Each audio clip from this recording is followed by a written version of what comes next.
Քոչարյանի, Կարապետյանի և Ծառուկյանի ղեկավարած ուժերը որդեգրել են Հայաստանի և Ադրբեջանի միջև հաստատված խաղաղությունը վերանայելու քաղաքականություն։ Սա նշանակում է, որ նրանք գնում են պատերազմի դուռը բացելու ճանապարհով։ Այս օրերին այդ ուժերը խոսում են Հայաստանի և Ադրբեջանի միջև հաստատված խաղաղությունը վերաբանակցելու, խոսում են խաղաղությունը վերաբանակցելու և պարտադրելու, այդ թվում ուժային եղանակով պարտադրելու մասին։ Սա միանշանակ և աներկբա նշանակում է ոչ միայն դուռը բացել պատերազմի համար, այլև անխուսափելի դարձնել։ Եթե նույնիսկ գնանք ամենալավատեսական կանխատեսումով, վերաբացել հաստատված խաղաղությունը նշանակում է վերափոխելու հնարավորություն ստեղծել այն ամբողջ բովանդակությունը, որը մենք բանակցային պրոցեսի արդյունքում ի վերջո ֆիքսել ենք։ Տեսական մակարդակում կարող ենք համարել, որ այդ բովանդակությունը կարող է դառնալ ավելի լավը, բայց նույն տեսական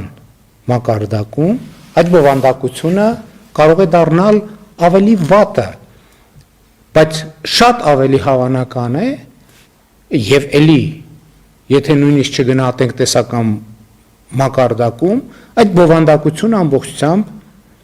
կարող է փլուզվել և ինչպես այս թվարկումը պարզ ամենաչեզոք վիճակագրական թվարկումը ցույց է տալիս, այսինքն երկուսը ընդդեմ մեկի, մի հնարավորություն կա, որ այդ բովանդակությունը կարող է լավանալ և երկու հնարավորություն կա, որ այդ բովանդակությունը կարող է վատանալ,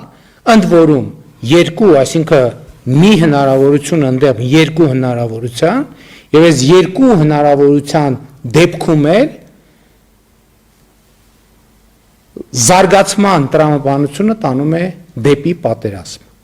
Սա մենք պետք է շատ հստակ արձանագրենք, որովհետև հաստատված խաղաղությունը մի կողմ դնել, այդ նշանակում է բացել պատերազմի դաշտը առավել ևս այն խոսույթով, որ Քոչարյանի, Կարապետյանի և Ծառուկյանի ղեկավարած քաղաքական ուժերը այսօր գրեթե ամենօրյա ռեժիմով բարձրաձայնում են և որդեգրում են և հանդես են գալիս այդ դիրքերից։ Սա է պատճառը, որ մենք ասում ենք, որ այս խաչմերուկը պատմական խաչմերուկ է։ Հայաստանի և Ադրբեջանի միջև հաստատված է խաղաղություն, մենք հաստատել ենք այդ խաղաղությունը, ինչը նշանակում է ամուր փակել ենք պատերազմի դուռը։ Հիմա իմ նշած ուժերը փորձում են բացել այդ դուռը և դա միանշանակ ճակատագրական սպառնալիք է Հայաստանի Հանրապետության անվտանգությանը։ Ընդ որում, խոսելով երաշխավորների մասին, ինձ համար ակնհայտ է և ցանկացած անաչառ դիտորդի համար ակնհայտ է, որ այդ խոսույթով ընդամենը բացվում է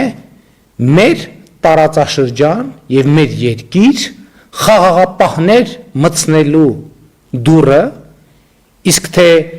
ինչ հետևանքի է բերել խաղաղապահների գործունեությունը մեր աչքի առաջ, մենք դա բոլորս տեսել ենք և նույն փոცხի վրա երկու անգամ կանգնելու առաջնորդող ուժերը միանշանակ և աներկբա պետք է մերժվեն։ Հավանիչ տեսանյութը և բաժանորդագրվիչ նորությունները բաց չթողնելու համար